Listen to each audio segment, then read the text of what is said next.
And to those the strange fibers you can see, well, I just found them under my digital microscope under my face mask. And those fibers, they almost looks like worms here. And but I can reassure you that from clothing, that those fibers or textile fibers are actually from clothings. And in this video here, I'm going to show you how you can isolate them and make them move. So right now, what I'm going to do is gonna take my microscope and I'm gonna put it on the mask, directly on the mask, face mask. And then I'm gonna zoom in, and then you see I'm gonna find some textiles right now. You see there's a big textile right here, and as you can see, some of them are not moving because right now, because but later on the video I'm gonna show you that how you can move them and isolate them. So right now I have my sweater and I'm going to put a sticky tape on it to get the textile fibers. So I'm just gonna rub it in and I'm gonna take it off now. So I now took it off and you can now see the textile fibers on it. It's not very clear on the camera, but you can see it when we look at it under the microscope.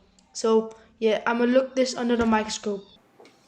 Once we took the tape off of the sweater with the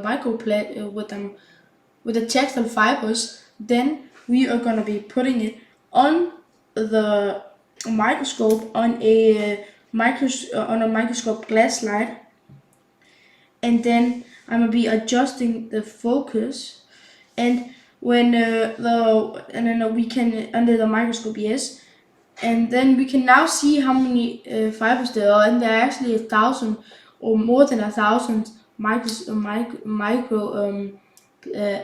like textile fibers or something, yeah. But if you go and you cannot see them move because they are stuck to the tape right now. Yeah, the textile fibers are stuck to the tape, so they stick there. But if you go like to the edge of the tape, we can see some of it are hanging out. And if you want to make it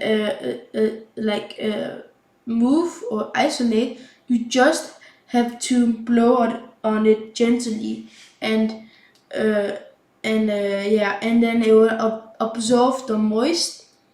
And then when it has absorbed the moist, it will move.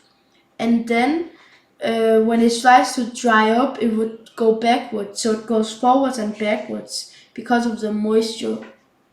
So let me just try it out. So I'm gonna take my stand right now and put it onto the microscope, so we have a better view of the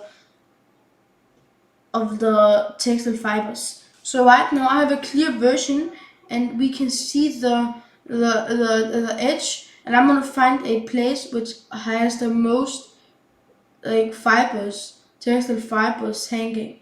So I found it here, and now I'm gonna be blowing on it, and then it's gonna absorb the moist.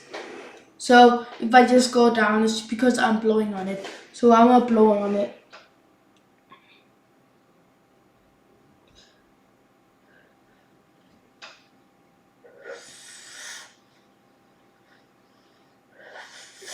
You see, one of them are moving.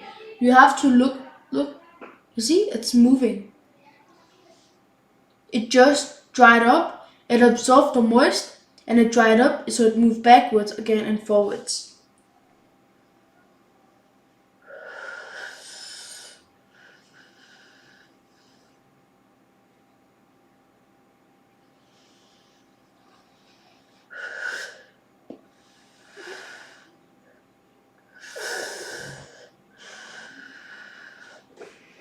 You see, it's moving. You see the top part, it's moving. And that's it. It's just absorbing the moist, and it is drying up. So yeah. And then yeah. So when that absorbs the moist, it will like dry up and go backwards and forwards. And it it is it some people think that this movement is actually natural, but it's actually not, because it's just physics, like just physics. It's just simple physics process. And of course this movement is not be there alive, so you don't have to worry about the worms in your face mask. So guys, well, at this point I'm very thankful for you guys to watch this video, and I really hope you guys subscribe to this channel, YouTube channel, and it will make this channel grow very much. So thank you guys for watching, and I'll see you in the next video. Bye bye.